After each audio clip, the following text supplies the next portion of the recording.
ওম শান্তি 16/2/2024 প্রাতঃমূর্লি। ওম শান্তি। বাপদাদা মধুবন। বাবা বলেছে, মিঠে বাচ্চে, এখন অশরীরী হয়ে ঘরে যেতে হবে। তাই যখন কারোর সাথে কথা বলবে তো আত্মা ভাই ভাই ভেবে কথা বলো, দেহি অভিমানী থাকার মেহনত করো। তাই এখন অশরীরী হয়ে ঘরে যেতে হবে। তাই যখন কারোর সাথে কথা বলবো অন্যকে আত্মা ভাই ভাই রূপে দেখে কথা বলতে হবে, আর দেহি অভিমানী থাকার মেহনত করতে হবে। প্রশ্ন, ভবিষ্যৎ রাজ্য তিলক প্রাপ্ত করার আধার কি? উত্তর, ভবিষ্যৎ রাজ্য তিলক প্রাপ্ত করার আধার হলো পড়া। প্রত্যেককে পড়ে রাজ তিলক নিতে হবে। বাবার কাজ হলো পড়ানো, তো বাবার ডিউটি হলো পড়ানোর ডিউটি। এতে আশীর্বাদের ব্যাপারই নেই। পুরো নিশ্চয় যদি থাকে তাহলে শ্রীমতে চলতে থাকো, গাফিলতি করো না। যদি মতভেদে এসে পড়া ছেড়ে দাও তাহলে ফেল হয়ে যাবে।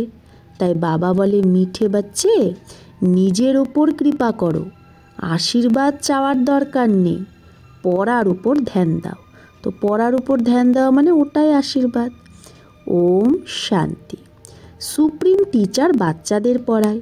বাচ্চারা জানে পরম পিতা পরমাত্মা পিতাও আবার টিচারও। এই রকম তোমাদের পড়ায় যায়, আর যেটা আর কেউ পড়াতে পারে না। তোমরা বলো শিব বাবা আমাদের পড়ায়।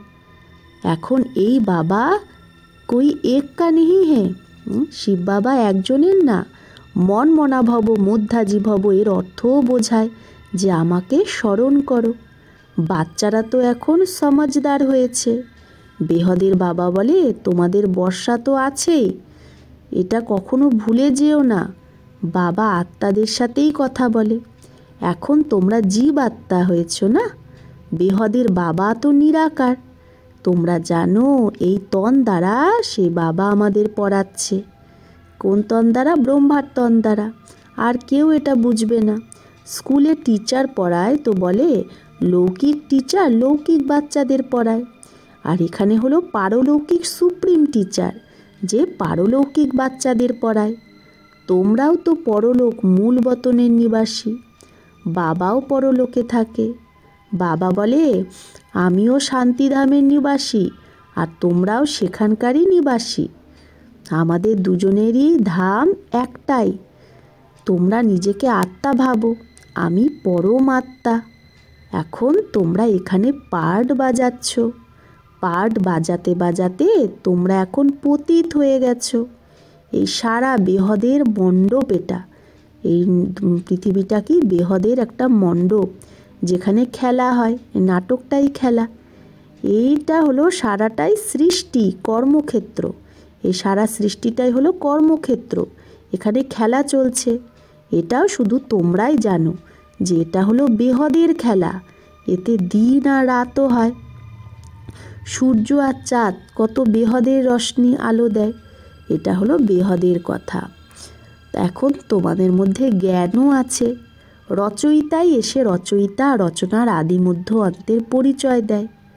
বাবা বলে, তোমাদের রচনার আদি মধ্য অন্তের রাত শোনাতে আসি। এটা হলো পাঠশালা। পড়ায় যে সে হলো অভোক্তা। এরকম বলবে না যে আমরা অভোক্তা। তো বাবা বলছে, এরকম আর কেউ বলবে যে আমি অভোক্তা? এক বাবাই বলে আমি অভোক্তা। আমেদাবাদে একটা সাধু এরকম বলতো যে আমি অভোক্তা, কিন্তু পরে ঠগি পাকড়ি গাই, সে যে ঠকাতো সেটা ধরা পড়ে গেছে। এই সময় তো ঠগি অনেক হয়ে গেছে, বেশধারী অনেক আছে। বাবার তো কোনো বেশই নেই। মানুষ ভাবে শ্রীকৃষ্ণ গীতা শুনিয়েছে, তো আজকাল কতজন শ্রীকৃষ্ণ হয়ে গেছে। এখন এত শ্রীকৃষ্ণ তো হয় না। এখানে তো তোমাদের শিব বাবা এসে পড়ায়, আত্মাদের শোনায়। তোমাদের বারবার বলা হয় নিজেকে আত্মা ভাবো, আর আত্মা ভেবে ভাই ভাইকে শোনাও।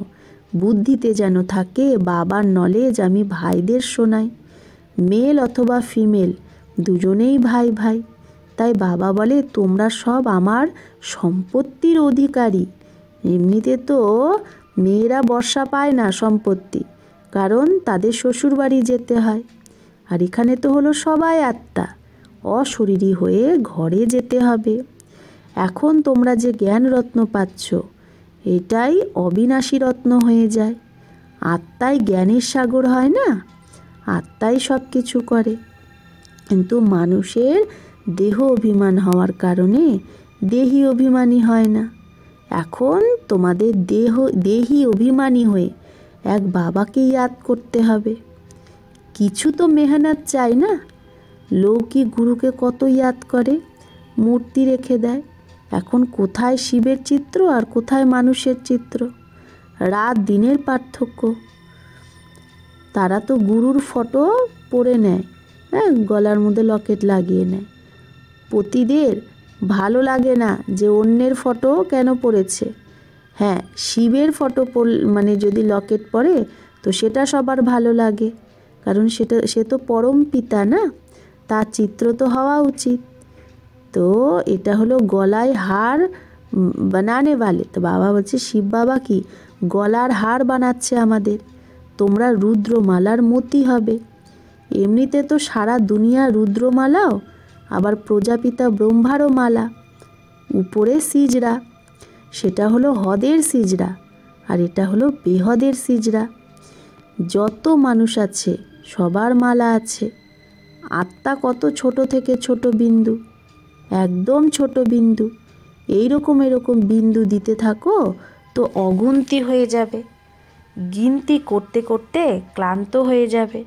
কিন্তু দেখো, যদি অত আত্মার ছবি বিন্দু বিন্দু দিতে হয় তাহলে অগুন্তি হয়ে যাবে, গুনতে গুনতে ক্লান্ত হয়ে যাবে।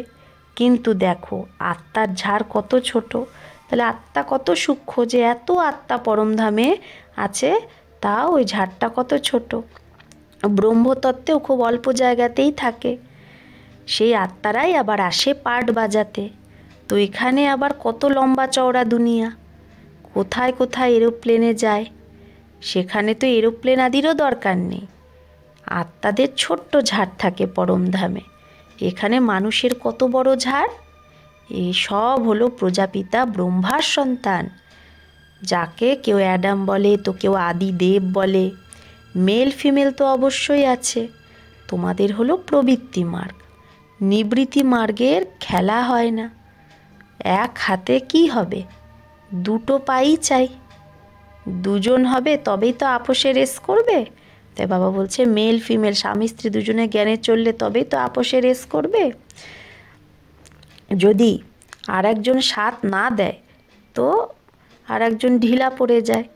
স্বামী স্ত্রীর মধ্যে একজন যদি সাথ না দেয় তো আর একজন ঢিলা পড়ে যায়। যেরকম দুই পায়ের মধ্যে এক পা যদি না সাথ দেয় তাহলে আর এক পা ঢিলা হয়ে যায়। তাই বাবা বলছে কিন্তু যদি একজন জ্ঞানে না চলে তাহলে একজনের কারণে থেমে যাওয়া উচিত না। প্রথমে প্রথমে পবিত্র প্রবৃত্তি মার্গ ছিল, তারপরে হয় অপবিত্র, মানুষ নিচেই নামতে থাকে। তোমাদের বুদ্ধিতে সারা জ্ঞান আছে। এই ঝাড় কি করে বাড়ে, কিভাবে অ্যাডিশন হতে থাকে, এই রকম ঝাড় কেউ বের করতে পারে না। কারো বুদ্ধিতে রচয়িতা রচনার আদি মধ্য অন্তের নলেজই নেই। তাই বাবা বলেছে এটা লেখো যে আমরা রচয়িতা দ্বারা রচয়িতা রচনার নলেজের অন্তকে পেয়েছি। মানুষ তো না রচয়িতাকে জানে না রচনাকে। যদি পরম্পরা ধরে জ্ঞান চলে আসে তাহলে কেউ তো বলতে পারবে না। তোমরা ব্রহ্মা কুমার কুমারী ছাড়া কেউ বলতে পারে না। তোমরা জানো আমাদের ব্রাহ্মণদের পরমপিতা পরমাত্মাই পড়ায়। আমাদের ব্রাহ্মণদেরই হলো উঁচু থেকে উঁচু ধর্ম। চিত্র নিশ্চয় দেখাতে হয়, চিত্র ছাড়া কখনো কারো বুদ্ধিতে বসে না। চিত্র অনেক বড় বড় হওয়া চাই। ভ্যারাইটি ধর্মের ঝাড় কি করে বাড়ে এটাও বোঝানো হয়। আগে তো বলতো আমরা আত্মাই পরমাত্মা, আবার পরমাত্মাই আমরা আত্মা।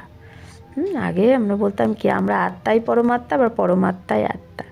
এখন বাবা এর অর্থও বলেছে, এই সময় আমরাই ব্রাহ্মণ, আবার আমরাই দেবতা হব নতুন দুনিয়ায়। এখন আমরা পুরুষোত্তম সঙ্গম যুগে আছি, অর্থাৎ এটা হলো পুরুষোত্তম হওয়ার সঙ্গম যুগ। এইগুলো সব তোমরা বোঝাতে পারো। রচয়িতা রচনার অর্থ, আহাম শোকা অর্থ। রচয়িতা রচনার অর্থ, হাম সো হাম এটার অর্থ আমরাই বোঝাতে পারি যে আমরাই ব্রাহ্মণ, আমরাই দেবতা হব। ওম অর্থাৎ আমি আত্মা ফার্স্ট, তারপরে এই শরীর। আত্মা অবিনাশী আর এই শরীর হলো বিনাশী। আমরা এই শরীর ধারণ করে পাঠ বাজাই, একে বলা হয় আত্ম অভিমানী। যদি আমরা এরকম ভাবি আমি আত্মা, এই শরীর দ্বারা পাঠ বাজাই, তাহলে আমাদেরকে আত্ম অভিমানী বলা হবে।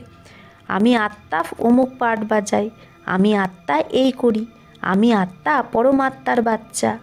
কত ওয়ান্ডারফুল জ্ঞান এটা! এই জ্ঞান বাবার মধ্যেই আছে, তাই জন্যই তো বাবাকে ডাকে। বাবা হলো জ্ঞানের সাগর, তার তুলনায় আবার হলো অজ্ঞানের সাগর। আধা কল্প হলো জ্ঞান, আধা কল্প অজ্ঞান। জ্ঞান কেউ জানে না। জ্ঞান বলা হয় রচয়িতা দ্বারা রচনাকে জানা। তো নিশ্চয়ই রচয়িতার মধ্যেই জ্ঞান আছে না, তাই তাকে ক্রিয়েটার বলা হয়। মানুষ ভাবে ক্রিয়েটার এই রচনা রচেছে। বাবা বোঝায় এটা তো অনাদি বানায়া খেলা। বলে পতিত পাবন এসো। তো রচয়িতা কি করে বলবে? রচয়িতা তখনই বলবে যখন প্রলয় হয়ে আবার রচনা করবে। বাবা তো পতিত দুনিয়াকেই পাবন বানায়। তো এই সারা বিশ্বের যে ঝাড়, তার আদি মধ্য অন্তকে তো মিঠে মিঠে বাচ্চারাই জানে। যেরকম মালি প্রত্যেক বীজকে আর ঝাড়কে জানে, বীজকে দেখলেই সারা ঝাড় বুদ্ধিতে চলে আসে। তো এটা হলো হিউম্যানিটির, মানুষ সৃষ্টির বীজ, তাকে কেউ জানে না। হ্যাঁ, শিব বাবা হলো মনুষ্য সৃষ্টির বীজ, তাকে কেউ জানে না। গায়ও পরমপিতা পরমাত্মা সৃষ্টির বীজরূপ, সৎচিত আনন্দ স্বরূপ, সুখ শান্তি পবিত্রতার সাগর। তোমরা জানো এই সারা জ্ঞান পরমপিতা পরমাত্মা এই শরীর দ্বারা দিচ্ছে। তো নিশ্চয়ই এখানে আসবে না জ্ঞান দিতে। পতিতকে পাবন প্রেরণার দ্বারা কি করে দেবে? বাবা কি করে প্রেরণার দ্বারা পতিতকে পাবন বানাবে? তো বাবা এখানে এসেই সবাইকে পাবন বানিয়ে নিয়ে যায়। সেই বাবাই তোমাদের পাঠ পড়ায়। এটা হলো পুরুষোত্তম সঙ্গম যুগ। এর ওপর তোমরা ভাষণ করতে পারো যে কিভাবে পুরুষ তমপ্রধান থেকে শ্রেষ্ঠ শতপ্রধান হয়। তোমাদের কাছে টপিক তো অনেক আছে। এই পতিত তমপ্রধান দুনিয়া কিভাবে শতপ্রধান হয়, এটাও বোঝানোর মতো আর বোঝার মতো। যত দিন যাবে তত তোমাদের এই জ্ঞান সবাই শুনবে।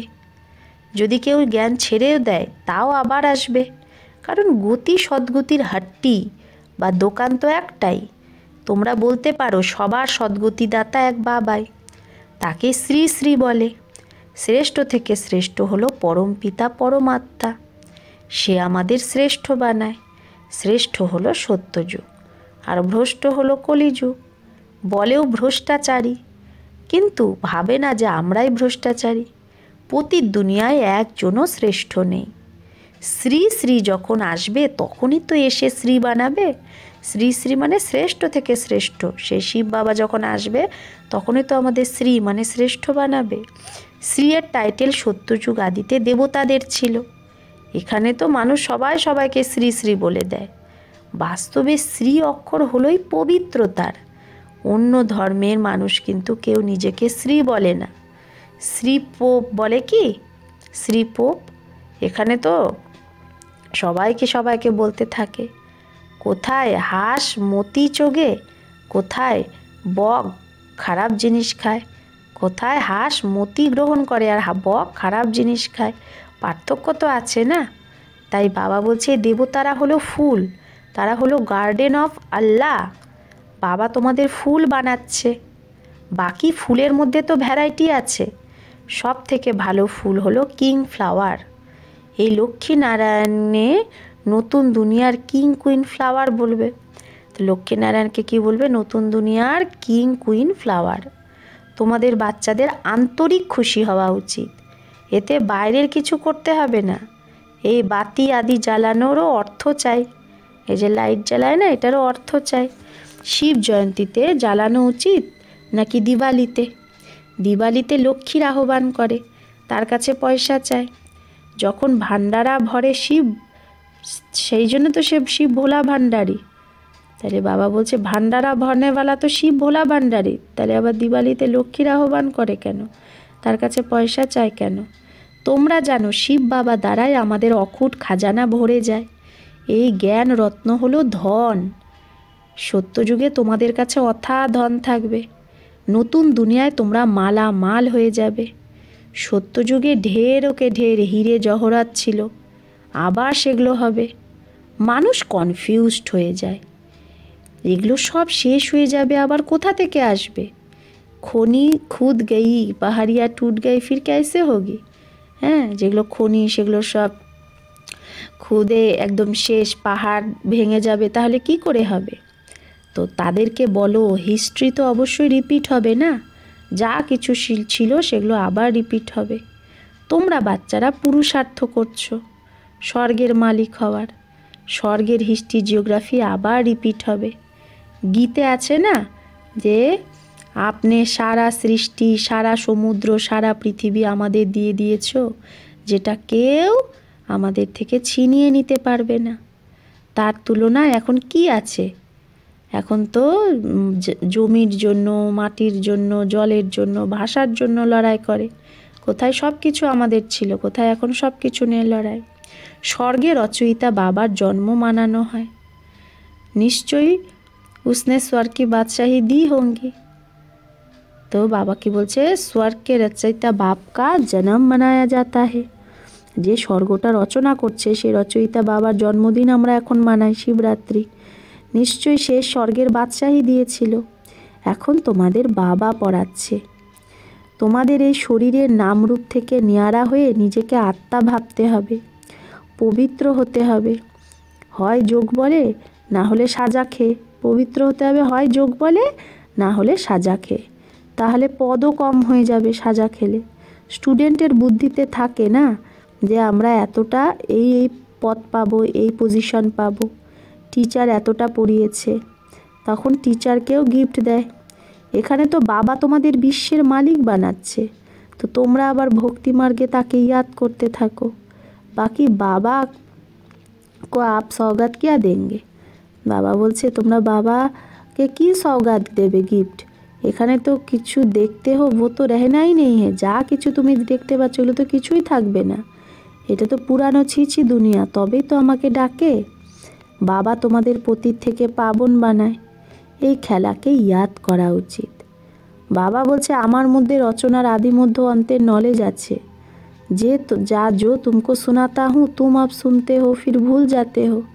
তো বাবা বলছে যেটা আমি তোমাকে শোনাই, যে নলেজটা, সেটা এখন তোমরা শুনছো আবার ভুলে যাও। 5000 বছর পরে আবার চক্র পুরো হবে। তোমাদের পার্ট কত লাভলি, তোমরা শতপ্রধান বা লাভলি হচ্ছ, আবার তমপ্রধানই তোমরাই হও। তোমরাই ডাকো বাবা এসো, এখন আমি এসেছি। যদি নিশ্চয় হয় তো শ্রীমতে চলা উচিত, যার নিশ্চয় হবে সে তো শ্রীমতে চলবে, গাফিলতি করা উচিত না। অনেক বাচ্চা মতভেদে এসে পড়া ছেড়ে দেয়, শ্রীমতে চলে না, পড়ে না, তাহলে যে পড়বে না সে ফেলও হয়ে যাবে। বাবা তো বলে নিজের ওপর করুণা করো, প্রত্যেককে পড়ে নিজেকেই রাজ্য তিলক দিতে হবে। বাবার তো হলো পড়ানোর ডিউটি, এতে আশীর্বাদের ব্যাপারই নেই, তাহলে তো সবাইকেই আশীর্বাদ করতে হবে।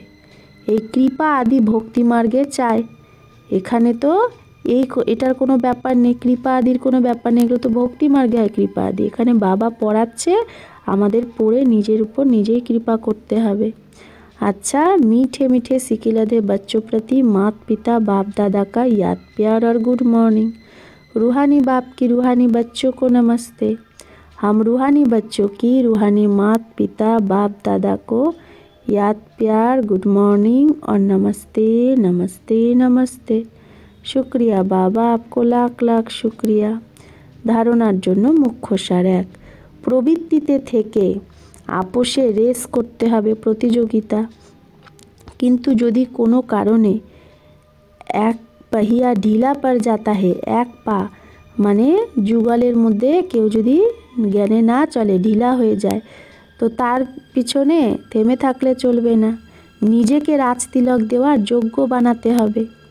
2, শিব জয়ন্তী খুব ধুমধাম করে মানানো উচিত, কারণ শিব বাবা যে জ্ঞান রত্ন দেয় তার থেকেই তোমরা নতুন দুনিয়ায় মালামাল হবে। তাহলে যে বাবা জ্ঞান রত্ন দিচ্ছে তার দ্বারাই আমরা নতুন দুনিয়ায় মালামাল হব। তাই শিব জয়ন্তী খুব ধুমধাম করে মানানো উচিত। তোমাদের সব ভান্ডারা ভরপুর হয়ে যাবে। বরদান, বাবার থেকে শক্তি নিয়ে প্রত্যেক পরিস্থিতিকে যে হল করে সেই সাক্ষী দ্রষ্টা ভব। তো বাবার থেকে শক্তি নিয়ে যে প্রত্যেক পরিস্থিতির সমাধান করে সেই সাক্ষী দ্রষ্টা ভব। তোমরা বাচ্চারা জানো যে অতির পরেই অন্ত হয়। তো প্রত্যেক প্রকার যে হলচল সেগুলো অতীতে যাবে, অতি হলচল হবে, সব হলচল। পরিবারেও খিটখিট হবে, মনের মধ্যেও অনেক উলঝন আসবে, ধনও নিচে উপর হবে। কিন্তু যে বাবার সাথী, যে সচ্চা, যে সত্য, তার জবাবদার বাবা, তার দায়িত্ব বাবা নেয়। এই রকম সময়ে মন বাবার দিকে যদি থাকে তাহলে নির্ণয় শক্তি দ্বারা সব পার করে নেবে। সাক্ষী দ্রষ্টা হয়ে যাও তো বাবার শক্তিতে প্রত্যেক পরিস্থিতিকে সহজেই হল করে নেবে। সাক্ষী দ্রষ্টা হয়ে যাও আর যথার্থ নির্ণয় শক্তি নাও, তাহলে বাবার শক্তিতে প্রত্যেক পরিস্থিতিকেই সহজেই হল করে নেবে। স্লোগান, এখন সব কিনারা ছেড়ে ঘরে যাওয়ার তৈরি করো। তো বাবা স্লোগানটি কি বলছে, এখন সব কিনারা ছেড়ে ঘরে যাওয়ার প্রস্তুতি নাও। আচ্ছা, ওম শান্তি।